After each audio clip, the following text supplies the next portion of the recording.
En Éthiopie, le gouvernement reprend deux nouvelles villes aux rebelles tigriens. Nous allons parler de la Guinée-Conakry. Les victimes de Sékou Touré refusent que l'aéroport de Conakry prenne son nom. Mali, mission de l'ONU, oui, finalement au déploiement de 1000 soldats supplémentaires. Et on termine comme de coutume par le Togo, lancement du projet pilote de renforcement de la sécurité routière. Nos invités sont en place. Il s'agit de David Diagbavi de togosite.com. Bonjour à vous David, vous allez bien? Oui, bonjour Michel, bonjour aux téléspectateurs de New World et bonjour à mes chers amis sur le plateau. Ouais. Merci à vous également. Merci surtout au Togolais David Diagbavi, puisqu'il y a également un Ivoirien parmi nous, il s'appelle Corneille Norbert Kwasi. Il est analyste politique et coach en développement personnel. Vous allez bien? Bonjour. Super bien Michel. Bonjour à tous nos téléspectateurs, bonjour à mes co-panélistes et bonjour à la direction de New York. Bonjour à l'Afrique qui nous regarde. Nous avons également un autre journaliste, Adam Adjoronou, directeur de publication de Vision d'Afrique. Adam, bonjour et merci de toujours répondre à notre rendez-vous. Oui, merci aussi Michel de m'avoir invité. Bonsoir à toutes les téléspectatrices et téléspectateurs qui nous suivent de par le monde. En Éthiopie, on a affirmé samedi que les forces gouvernementales ont repris plusieurs villes aux rebelles tigriens dans le nord du pays en proie depuis plusieurs mois. Un an précisément, un conflit qui a déjà fait des milliers de morts. Alors, à Adam Adjornou, on avait vu tout récemment le Premier ministre Abiy Ahmed au front, ça porte ses fruits. Oui, c'est vrai, depuis le renversement de la situation, depuis un moment, puisque cela inquiétait pas mal d'Africains, le fait que les rebelles étaient arrivés à quelques kilomètres seulement de la capitale. Il y avait même les pays occidentaux qui avaient commencé déjà par demander à leurs ressortissants de quitter donc Addis Abeba. Cela inquiétait, puisque vous savez, l'Éthiopie est un symbole de l'Afrique. Il abrite d'ailleurs même le siège de l'Union africaine. Vous savez, c'est aussi ce symbolisme de l'Éthiopie est révélateur réellement d'un Afrique réellement qui s'est engagé à pouvoir véritablement tourner la page de ces conflits-là que nous connaissons malheureusement. Ces derniers moments ont prouvé le contraire et il est le théâtre de ces conflits des groupes armés. Et je pense que la détermination d'Abiy Ahmed, qui également, à un moment donné, liée au fait que sa clairvoyance à lutter ou à pacifier le pays, lui avait valu entièrement ce prix Nobel de la paix.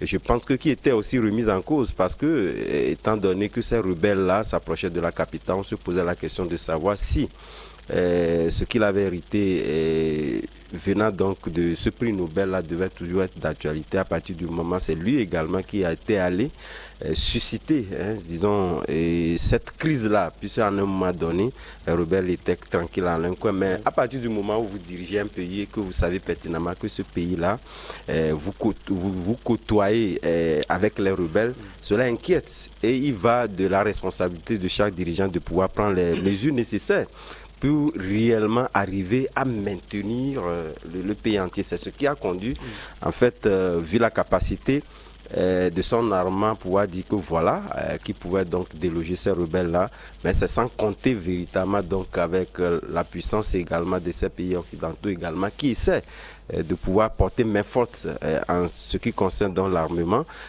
au niveau donc des rebelles. Mais heureusement, que la population a écouté la force régulière et ceux qui également étaient donc des forces en attente lui ont porté main forte, arrivé véritablement donc à déloger disons ces rebelles-là.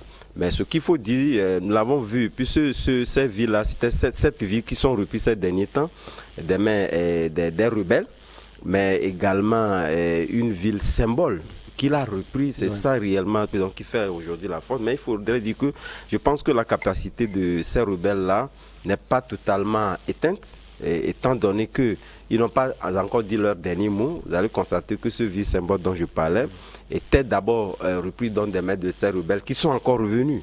Ça vous a dit quelque part qu'il faudrait que cette détermination puisse toujours continuer et faire en sorte qu'à pacifier entièrement le pays, sinon à les retrancher pratiquement dans une position donnée ne permettra pas de dire véritablement qu'il a gagné la partie. Et ça voudrait dire quelque part qu'il reste encore à faire et qu'il a encore, comme on le dit, demain n'est pas la veille, lié donc à ces rebelles-là, donc il a encore du chemin à faire. Le service de communication du gouvernement a affirmé samedi que les troupes ont réussi à contrôler pleinement Saka, Sirika ainsi que les villes de Woldia, Hara, Gobiye, Robi et Kobo. On a vu la contre-offensive David Jagbavi du premier Abiy Ahmed qui a mobilisé tout le monde. Et cette contre-offensive est en train de porter ses fruits. Est-ce que l'Éthiopie, Addis Abeba donc, a été aidée par une force? Bon, moi je crois que le rêve de ces rebelles qui ont choisi de mener un combat pour conquérir ce grand pays qui est historiquement connu en Afrique et dans le monde, je pense que ce rêve a été trop vite fait. Vous savez, l'Éthiopie, ce n'est pas seulement le pouvoir central. C'est une grande civilisation.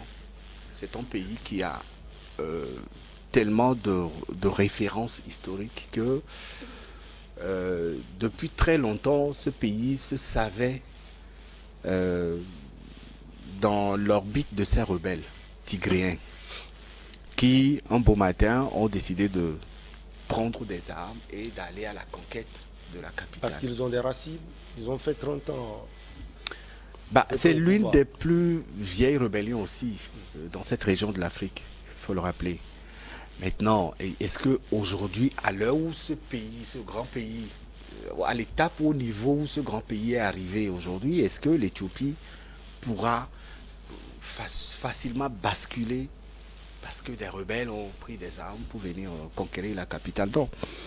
L'Éthiopie, comme je le disais tout à l'heure, c'est tout un symbole. C'est une richesse assez épanouie. Et je ne vois pas quel gouvernement se laisserait faire. Parce que des Tigréens, des rebelles ont pris des armes pour venir déloger les dirigeants. Ou alors pour conquérir le pays. Est-ce qu'ils ont reçu une aide à l'international? Dans chaque situation de crise, il y a toujours des soutiens qui viennent de l'extérieur. Que ce soit de l'Afrique, que ce soit de l'étranger, il y a toujours des soutiens qui viennent de toutes parts. On a vu le numéro 1 chinois qui était récemment à Addis Abeba. Oui, et quand vous regardez de loin, quand vous observez de près plutôt, vous verrez l'investissement que la Chine fait en Éthiopie. Et je ne crois pas que la Chine soit muette devant cette tentative d'invasion des rebelles tigréens. Et donc chaque pays qui a des intérêts en Éthiopie accepterait véritablement de soutenir les forces loyales pour repousser ces attaques-là. Et donc aujourd'hui, l'armée éthiopienne est aussi l'une des plus aguerries. Vous vous rappelez de cette fameuse bataille d'Adoua où l'Éthiopie a réussi à battre l'Italie.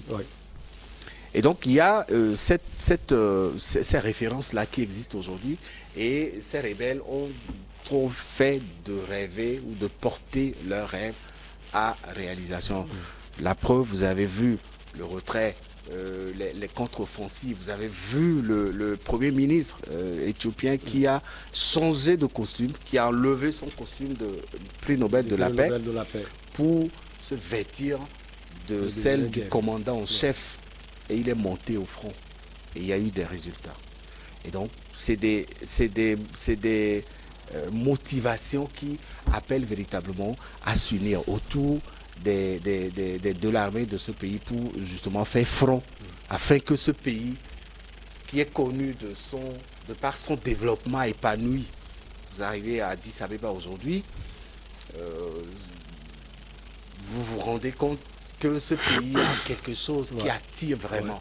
Et donc, les Éthiopiens ont compris la nécessité d'être ensemble pour combattre ces rebelles et les résultats ont été ceux que nous avions connus, avec l'espoir que ce pays sortira très bientôt de cette impasse-là qui bloque aussi son développement pour un futur épanoui pour tous. Alors, le communiqué du gouvernement précise également que les forces ennemies qui ont échappé à la destruction et ont fui. Les forces ennemies ont échappé à la destruction et ont fui.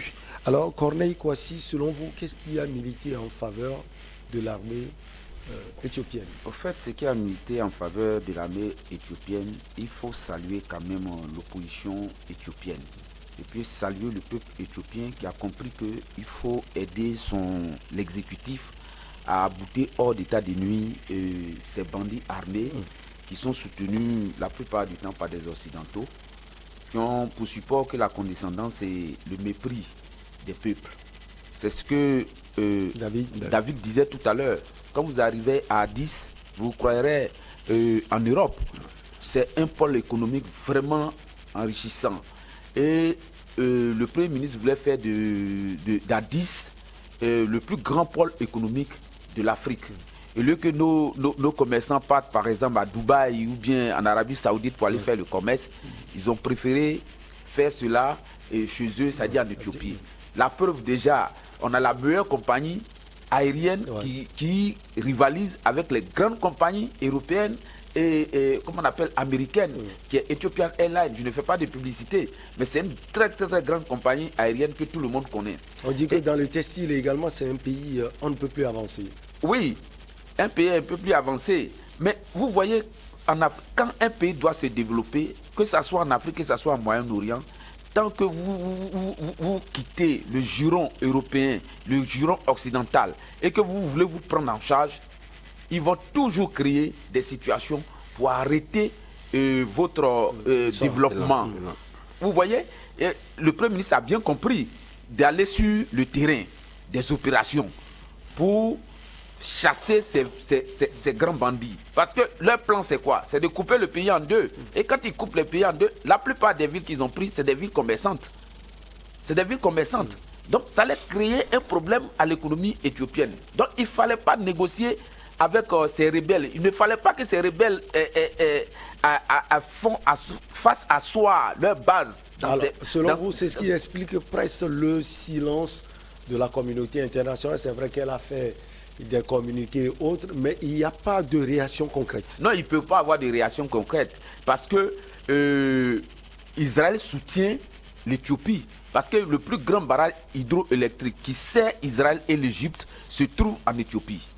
Donc ces deux pays-là ne peuvent pas accepter que des bandits viennent saboter leur travail. Donc il faut forcément soutenir l'Éthiopie. Et en soutenant l'Éthiopie, ça ne fait que soutenir certains pays du Sahel aujourd'hui qui ont des problèmes. Vous voyez un peu, depuis que Touadéra a pris les Russes et que les Russes sont en train de chasser les rebelles de l'autre côté, ceux qui étaient au Soudan, qui ne peuvent plus parce que c'est les militaires qui sont là-bas, ils sont obligés de partir dans le Tigré pour emmerder le président éthiopien. Le Premier ministre Abiy Ahmed.